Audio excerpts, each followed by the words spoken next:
ప్రార్థన. మమ్మల్ని ఆత్మీకులుగా ప్రేమించిన మా యేసయ్య నీకే వందనాలు, స్తుతి, స్తోత్రం.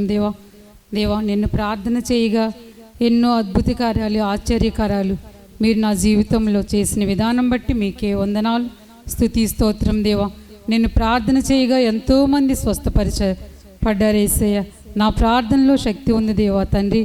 నేను ప్రార్థన చేయగా దేవా తండ్రి ఎన్నో అద్భుత కార్యాలు, ఆశ్చర్యకార్యాలు మీరు జరిగించిన విధానం బట్టి మీకే వందనాలు దేవా. నా ప్రవర్తనను బట్టి, నా ప్రార్థనను బట్టి దేవా తండ్రి మీరు మీ యొక్క జీవకిరీటాన్ని నాకు అనుగ్రహిస్తారని నేను విశ్వాసంతో నమ్ముచూ ప్రార్థన చేయుచున్నాను తండ్రి. ఆమేన్. అమ్మా, మీ ప్రార్థన నేను ఆలకించి ఉన్నాను. నిజముగా నా కొరకు ప్రయాసపడిన వారి యొక్క కష్టము వ్యర్థము ఎప్పుడూ కాదు. కాబట్టి నేను రేపటి దినాన మీ గృహానికి రాబోతున్నాను. వచ్చినప్పుడు మరి మీ దగ్గర ఉన్న ప్రతి ఒక్క వారిని నువ్వు నీ ఇంటిలో కూడబెట్టినట్లయితే ఏ యోగ్యురాలైన దానికి నేను జీవ కిరీటాన్ని దయచేస్తాను. కాబట్టి రేపటి దినము మీరందరూ నా కొరకు ఎదురు చూడాల్సిందిగా కోరుతూ ఉన్నాను. చిత్తము ప్రభు. అలాగే ప్రభు, మీకోసం మేమందరం ఎదురు చూస్తాం ప్రభు.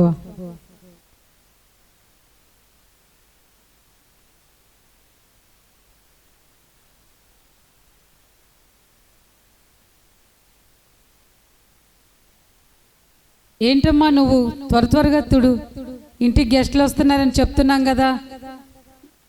అలా ధీమా చేస్తూ గెస్టులు వచ్చినప్పుడే నువ్వు అలా పనిచేస్తుంటావు. త్వరగా ఇక్కడి నుంచి బయటికి వెళ్ళు. అలా నిన్ను చూస్తూ కూర్చో. అలా వచ్చిన వాళ్ళందరూ త్వరగా నీ పని ముగించుకో.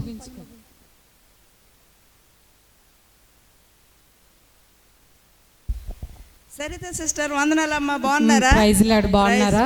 ఏంటి కవర్ పెట్టా? జీవ కిరీటం ఇస్తారట, మంచి కిరీటం ఇస్తారు. కవర్ పెడితే వచ్చాను నేను.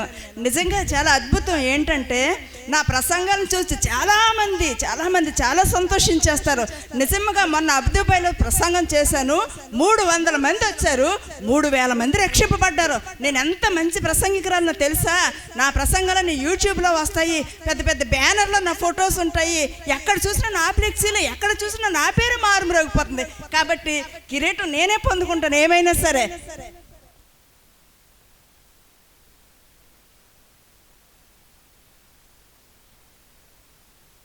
ఏదో వాక్యం 2 మొక్కలు బాగా చెప్తారని ఈవిని పిలిస్తే ఓ గొప్పలు చెప్పేస్తున్నారు.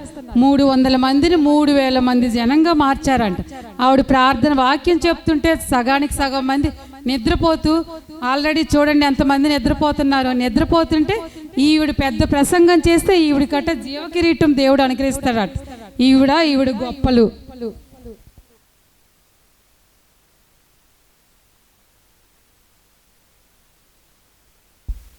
ఏంటమ్మా మళ్ళీ నువ్వు వస్తుంటే అలాగా ఏదో ఒక పని చేస్తూ ఉంటావు. నువ్వు అక్కడికి వెళ్ళి ముందు గెస్టులు వస్తుంటే అలాగా నువ్వు చేస్తూ ఉంటావు. ఆవిడికి రాదు జీవకిరీటం. ఆవిడ ఎన్ని ప్రసంగాలు చేసినా ఏం చేసినా కూడా దేవుడు నా ప్రార్థన ఆలకించి జీవకిరీటాన్ని నాకే అనుగ్రహిస్తాడు. ప్రైజ్ లార్డ్ సిస్టర్ గారు. Praise lord sister. బాగున్నారా? బాగున్నాను సిస్టర్. వర్షిప్ చేస్తాను. Worship leader. వర్షిప్ చేస్తే దేవుడే దిగి కిందకి వచ్చేస్తాడు. కాబట్టి దేవుడు జీవకిరీటం నాకే ఇస్తాడు. నన్ను ఆహ్వానించడానికి చాలా వందనాలు సిస్టర్ మీకు. Okay, thank you sister. కూర్చోండి సిస్టర్. నీకు ఎన్నిసార్లు చెప్పాలి? నీకు అస్తమానం ఎవరో వస్తుంటే ఎందుకు నువ్వు వస్తున్నావు? వారి ముందు ఎందుకు నువ్వు కనపడుతున్నావు?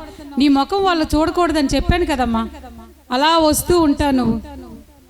ఈవిడ వర్షిప్ చేస్తే దేవుడే దిగి వస్తాడు, పరిశుద్ధాత్మే దిగి వస్తుందంట. ఆవిడ గొంతు ఎన్ని గొప్పలు చెప్పుకుంటారో వీళ్ళు, ఎందుకో తెలియదు. దేవుడు ప్రార్థన వింటాడు. ప్రార్థన వల్ల ఎన్నో అద్భుత కార్యాలు, ఆశ్చర్యకార్యాలు చేస్తాడు. కాబట్టి దేవుడు నాకే జీవ కిరీటాన్ని ఇస్తాడు. సిస్టర్. Praise lord sister. బాగున్నారా?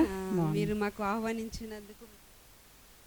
ఎందుకంటే నేను దేవుడి పనులు చాలా చేస్తున్నాను. నేను గొప్ప ధనవంతురాలను. నేను ఎంత ధనం అంటే చూడండి, మొత్తం ఈ ఫర్నిచర్ వర్క్ అంతా నేనే చేయించాను. ఏ చర్చిలకి ఎంత ఏమి కావాలనే నేను గొప్ప డబ్బు ఇస్తాను. అనాథాశ్రములకి గొప్ప డబ్బు ఇస్తాను. అయింది కదా, మీ అందరికి పట్టు చీరలు నేను కదా. చెప్పండి మీరందరూ, పట్టు చీరలు మంచి మంచి పట్టు చీరలు మీ అందరికి ఇచ్చాను కదా నేను. అయితే దేవుడు నాకే కిరీటం ఇస్తాడు, తప్పక నాకు దేవుడు కిరీటం ఇస్తాడు. ఎందుకంటే దేవుడు లేని వాళ్ళకి పెట్టుమన్నాడు, అనాథులకి చూడమన్నాడు, పేదవాళ్ళకి పరిచర్య చేయమన్నాడు. అందుకే నేను పేదవాళ్ళకి అందరికీ నేను చాలా చాలా డబ్బు ఇచ్చి అందరికీ ఆదరించాను. కాబట్టి ఆ జీవ కిరీటం నాదేనమ్మా. జీవ కిరీటం తప్పక నాకు దేవుడు ఇస్తాడు జీవ కిరీటం. ఈవిడ ఎంత ధనవంతురాలైతే ఏంటి, గొప్పలు చెప్పుకుంటుంది. ఒక 100 రూపాయలు చేరిచ్చి 10,000 రూపాయలు పట్టు చేరిస్తానని చెప్తున్నారు. అవన్నీ బయటికి మెహర్బానీ అంతే, కానీ ఆవిడ చేసిన ప్రజాసేవ ఏమీ లేదు అసలు. గొప్పలు మాత్రం పబ్లిసిటీ కావాలి కదా ఇప్పుడు చేసిన వాళ్ళకి, అసలు ఏమీ కాదు. వీళ్ళెవ్వరికి జీవకిరీటం రాదు. వెళ్ళమ్మా, నువ్వు అటు వెళ్ళి ముందు. ఎన్నిసార్లు చెప్పాలి నీకు?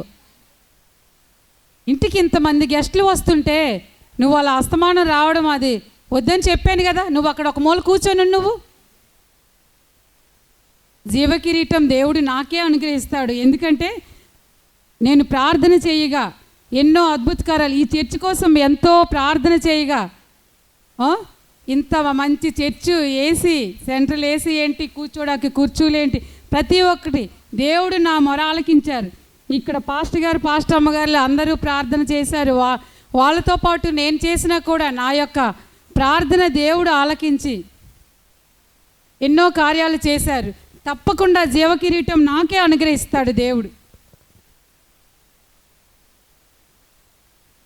ఇదిగో కిరీటం ఇవ్వడానికి నేను వచ్చి ఉన్నాను. నా కోసమే వచ్చినట్లున్నారు. నా కిరీటం అమ్మ, నేనే ప్రార్థనా పర్రాలు, నాకే ఇవ్వండి.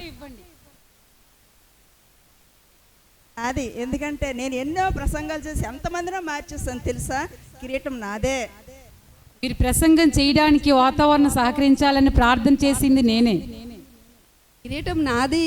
నేను ఎంత పేదలకి మొత్తము సహాయం చేశాను, ఎన్నో చర్చిలు కట్టడానికి డబ్బులు ఇచ్చాను, గొప్ప గొప్ప కార్యాలు చేశాను. నాది చర్చు, నాది కిరీటం. అది నేనే వర్షిప్ చేయడంతోనే యేసుప్రభువు వారు ఇలా నడుచుకుంటూ వచ్చేసాడు. ఆ వర్షిప్ చేసింది నేనే కాబట్టి దేవుడు నాకే ఇస్తాడు కిరీటం. ఎందుకంటే దేవుడు నన్ను చాలాసార్లు వర్షిప్లో చూసుంటారు. నాకే ఇస్తాడు కిరీటం కదా ప్రభువా. అసలు ఎవరమ్మా మీరంతా? మీరెవరో నేను ఎరుగనే. అసలు ఎవరు మీరు? నేను ఎప్పుడు మిమ్మల్ని చూడలేదే. అదేంటి ప్రభువా అలా అంటారు? నేను ప్రార్థన చేయగా నా మొర మీరు ఆలకించి నా జీవితంలోను మా సంఘంలోను ప్రతి ఒక్క దగ్గర మీరు ఎన్నో అద్భుత కార్యాలు చేసి నా మొర ఆలకించారు కదా ప్రభువా. ఆ కిరీటాన్ని నాకే ఇవ్వండి ప్రభువా. నువ్వు ప్రార్థన చేసావు కానీ మనుషులు కనిపించేటట్టే నువ్వు ప్రార్థన చేసావు.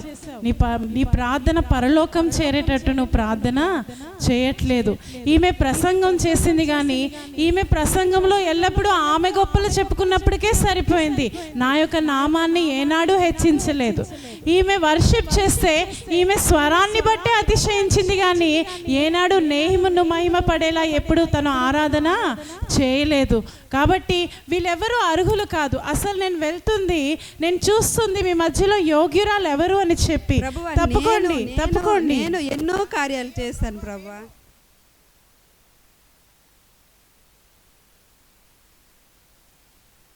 అమ్మా ఇట్లా అమ్మాను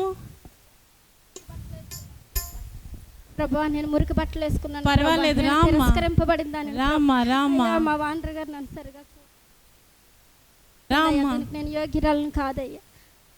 నిజమే, నువ్వు దీనురాలివే కాబట్టే నీ జీవితంలో నిన్ను నువ్వు ఎల్లప్పుడూ తగ్గించుకొని ఎంతమంది నిన్ను నిందిస్తున్నా నువ్వు వారిని మరి అపహసించక, వారిని తిరిగి నిందించక, నువ్వు నా ఎడల నమ్మకము కలిగి నువ్వు చేసే ప్రతి పని మనుషులు చూపించడానికి కాదు కానీ నా కోసము నా మహిమార్థం చేసావు. కాబట్టి నువ్వు చేసింది చిన్న పనైనా సరే అందులో నువ్వు గొప్ప నమ్మకము కలిగి ఉన్నావు. కాబట్టి ఈ కిరీటముకి అర్హురాలివి నువ్వే. ప్రభా, నేను పాపిని నాయన, నన్ను క్షమించండి ప్రభా. అయ్యా, మీరు ఇచ్చే జీవ కిరీటానికి నేను యోగ్యురాలను కాదు ప్రభా. యేసయ్యా, మీకు వందనాలు యేసయ్యా. దేవునికి స్తోత్రం, హల్లెలూయా. చూసారు కదండి స్క్రిప్ట్. నేను ప్రార్థనా పరురాలను, నేను పెద్ద సింగర్ని, నేను పెద్ద వాక్యాన్ని చెప్పే బోధకురాలను అని చెప్పి మన యొక్క టాలెంట్ని బట్టి మనం అతిశయిస్తూ దేవుని యందు గర్వంగా మనం ఉంటున్నామేమో. ఎంతో దీనురాలై తన పొట్టకూటి కోసం, తన కుటుంబాన్ని పోషించుకోవడం కోసం ఎంతో దీన మనసు కలిగి తన యొక్క యజమానురాలు ఎంత విసుక్కున్నా ఏం చేసినా కూడా తను మారుమాట చెప్పకుండా వినయ విధేయతలతో ఉంటూ భయభక్తులతో తను జీవిస్తున్నందుకు దేవుడు ఆ బిడ్డను ఆశీర్వదించి తన కిరీటాన్ని కలుగు చేశారు.